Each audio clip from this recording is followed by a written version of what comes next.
Hey guys, welcome back to my channel for an all new episode recap of today's Days of Our Lives, September 10, 2025.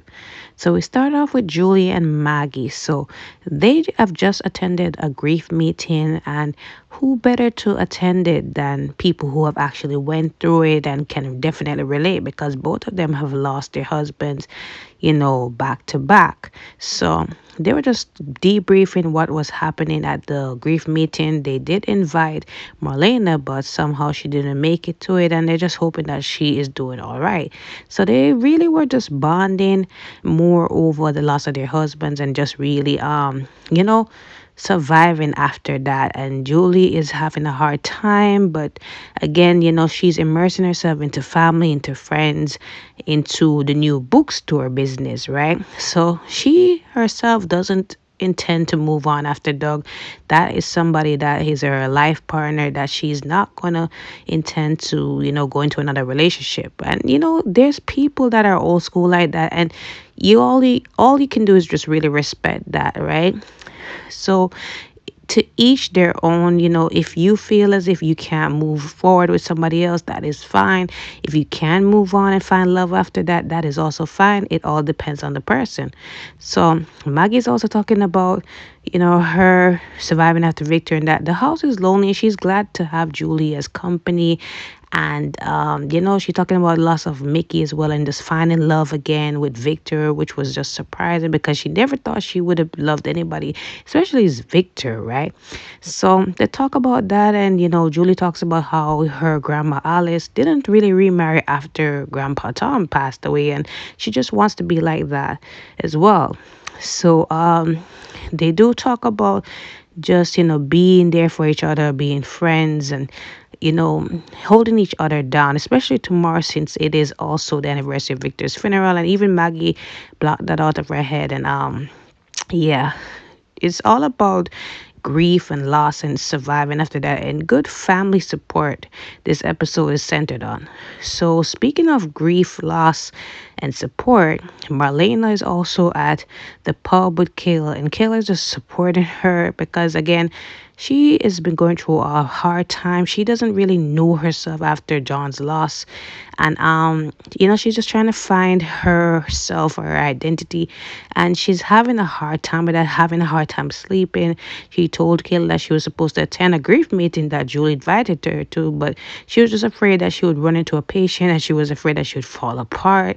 She's just going through a really rough time emotionally, and that's understandable, right? So Kayla is just there offering support as well.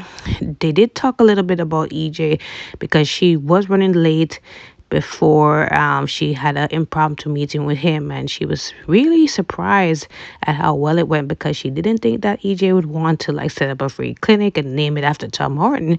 So as much as she would want to really be excited about the plans, she's skeptical about EJ and his past behavior and who he is as a person. There's always a hidden agenda, so she's on edge about it as well, right? So anyways, they just continue to talk more about Marlena, what she's going through. At some point, Steve does make an appearance. We'll talk about it later on. So Steve, before he went to the pub, he did have a talk with Stephanie because Stephanie, remember Alex on yesterday's episode wanted to find out who was really behind the bugging of the Kyriakis office. And, he's asking Stephanie, look, we need to find out who that person is, who is behind the investigation.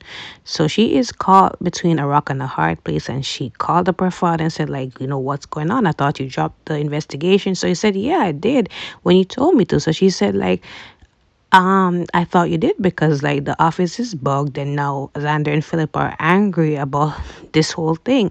So now I'm forced to like, reveal who's behind that. And I just wanted to ask you up front, like, what's going on? So he said that from you asked me, I did not even do anything further from that, right?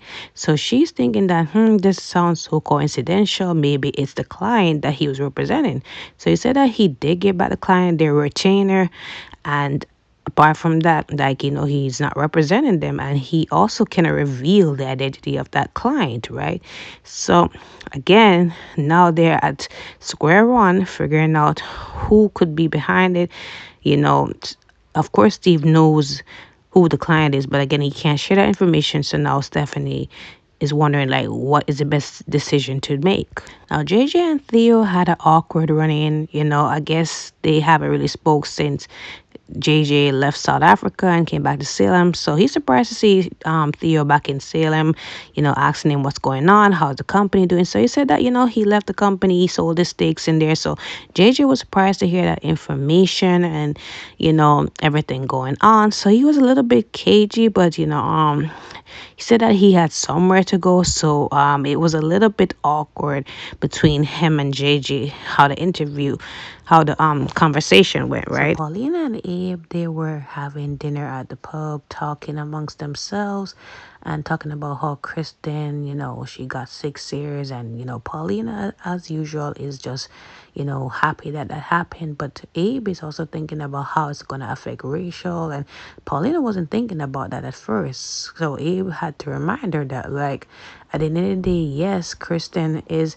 holding, being accountable, but at the same time, it's going to affect Rachel and her development. And, a child being torn away from their parent is always rough. So Paulina understands it because Lonnie is away, Theo is away, and, their minds are never far away from how their children are doing and all of that, right?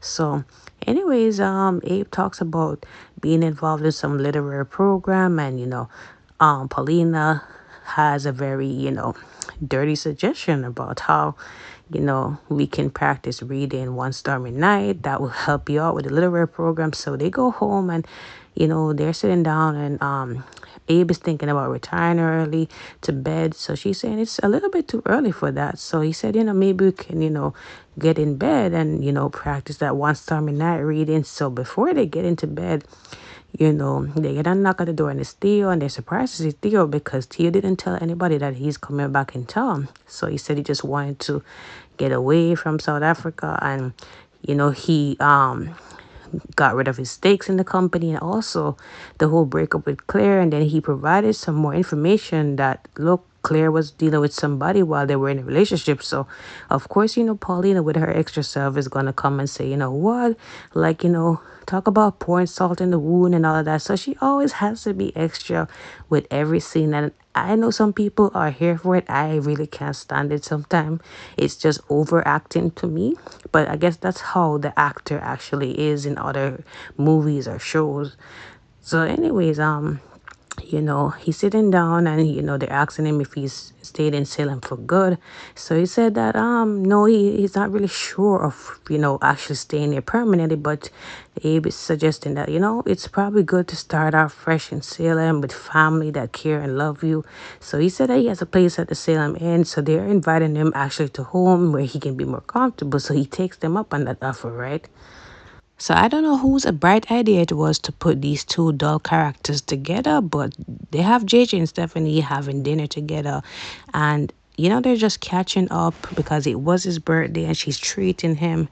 So she asked him, what did he do? Did he have somebody sing happy birthday to him, a cake, whatever? So he said that he had a surprise little get together at the Horton house, right? So his mom and dad come into town, and they're saying, how long are they here for? So he said they're supposed to be leaving tomorrow, and he's happy about it because he felt being smothered by them, being that he's the only surviving child for them. And, he just felt like it was a little bit too much. So he's happy that they're going. So she said, could always be worse. And then she said, your dad does have Gwen. And he said, they don't really have a relationship. So I guess they had to put all their love and care and attention into me. So she understands that because she has that from time to time with her parents, and she got into it with her father. So JJ is asking her, like, is everything all right between you two? So she said, yeah, it's nothing personal. It's just, something that's coming in between him and Alex.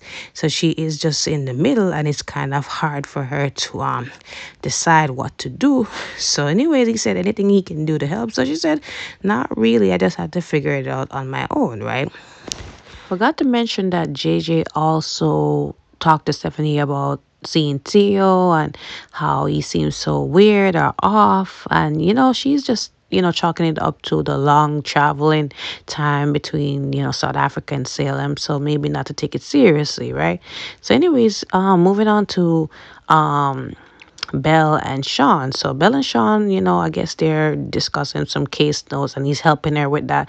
And he realized, she's been going through a lot between the breakup with EJ and then Johnny's trial and then her mom and everything else. It's been a lot on her. So he just wants to know that she's taking it a little easy on herself. So she can't seem to not blame herself for everything she's been through. Like she was told so much about EJ and everything, and yet still she fall for it. And she should have known better. And he said, don't be too hard on yourself. You're a nice person. You're a smart, kind person.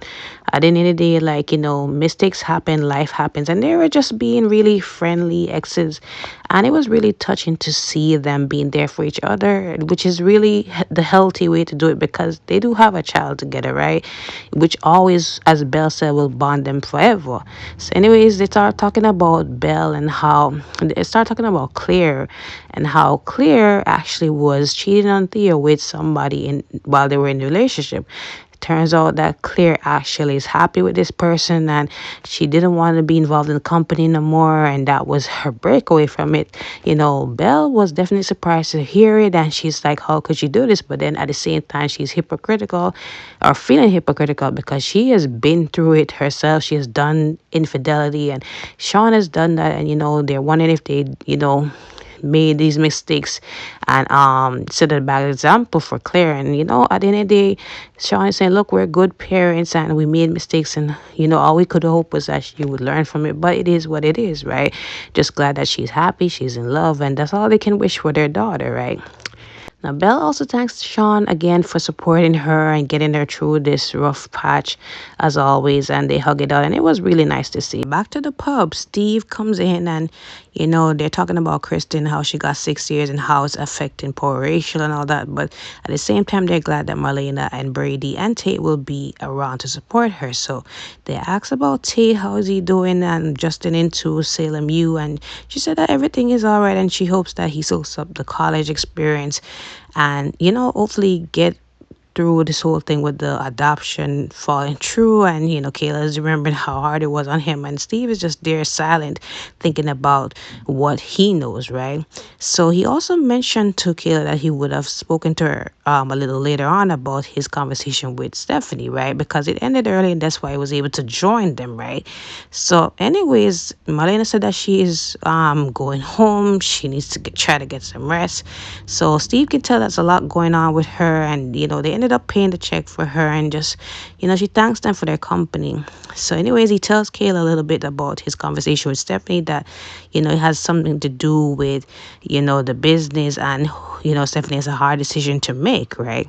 So during the end of this episode, it's I guess a montage with everybody grieving over their loved ones. Julie grieving over her husband, and Marlena hugging Belle, and they're just comforting each other. And then Maggie coming home and looking at her two husbands that she lost. So she is a double widow, and it's definitely devastating because she loved both of them really immensely. So it was definitely a rough beautiful moment in the show. And yeah, I think that was it really. Nothing much to this episode. You can still check it out, but don't forget to like, follow, and subscribe to my channel. I will see you guys tomorrow.